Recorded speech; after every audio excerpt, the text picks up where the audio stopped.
श्री स्वामी समर्थ। नवीन प्रश्नोत्तर या सिरीजमधला आजचा हा तिसरा व्हिडिओ सादर करीत आहे। गुरुजी, पंचामृत म्हणजे काय आणि त्याचे महत्त्व काय आहे? हा एक नवीन प्रश्न आलेला आहे। पंचामृत म्हणजे काय आणि पंचामृताचे महत्त्व काय असतं। आता प्रत्येक पूजेच्या वेळेस मग ती नारायण नागबळी असो, सत्यनारायण असो अथवा वास्तुशांती असो, प्रत्येक ठिकाणी पंचामृत आपल्याला बनवावं लागतं आणि पंचामृताशिवाय पूजा पूर्ण होत नाही। मग पंचामृत म्हणजे काय? पंच म्हणजे पाच आणि मृत त्याला अमृत हा शब्द आहे। पंच अमृत ज्या ठिकाणी एकत्र येतात त्याला पंचामृत असं म्हणतात। मग हे पाच अमृत कोणते असतात? तर गाईच्या दूध, गाईचे दही आणि गाईचे तूप, त्यानंतर साखर आणि मध, या पाच वस्तूंना पंचामृत असं म्हणतात।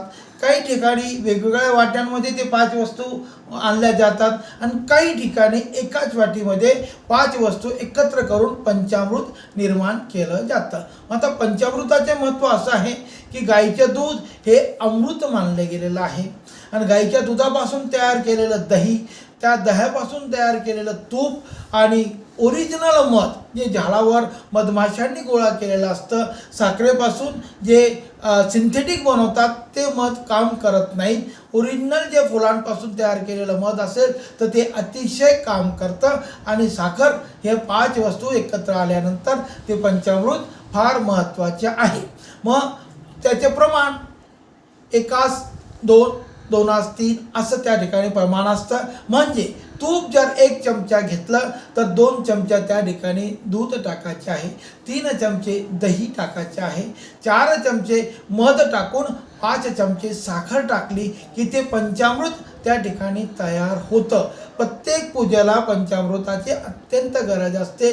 ज्या ठिकाणी स्त्री सूक्त, पुरुष सूक्त म्हणून आपण देवतेला अभिषेक घालतो त्या अभिषेकाच्या वेळेस प्रत्येक वेळेस पंचामृताचा श्लोक म्हणून 5 वेळा त्या देवतेला अभिषेक घालून मग शुद्ध पाण्याने त्या ठिकाणी स्नान घातलं जातं। जर हे पंचामृत आपल्या मुलांना दररोज 1 वाटी प्यायला दिलं तर त्याच्यात बुद्धीत वाढ होते, त्याच्या शरीरातील रक्त पेशी वाढतात, प्रतिकार शक्ती वाढते। शेतकऱ्यांनी सुद्धा जर पंचामृताच्या फवारणी आपल्या शेतीवर केली तर अनेक प्रकारचे रोग नाहीसे होतात, किडे नाहीसे होतात। असं अनेक सेंद्रिय खत किंवा सेंद्रिय शेती करणाऱ्या अनेक शेतकऱ्यांनी सिद्ध केलेला आहे। असा सर्व प्रयोग स्वामी समर्थ मार्गातल्या शेतीविषयाच्या जे विशेषांक आपण काढलेले आहेत यात सुद्धा तुम्हाला पाहायला मिळतील। तेव्हा पंचामृताचा वापर आपण बुद्धी वाढवण्यासाठी, मुलांसाठी आणि शेतीत वाढ करण्यासाठी सुद्धा जर केला तर आपल्याला पंचामृताचा अतिशय महत्त्वाचा फायदा प्रत्येकाला करून घेतल्याशिवाय राहणार नाही। तरी हे पंचामृत प्रत्येकाने वापरावं आणि आजारी माणसाला किंवा सर्वांनी जरी 1-1 चमचा प्रत्येक घरामध्ये घेतला तरी शक्ती वाढल्यामुळे रोगराई कमी झाल्याशिवाय राहत नाही।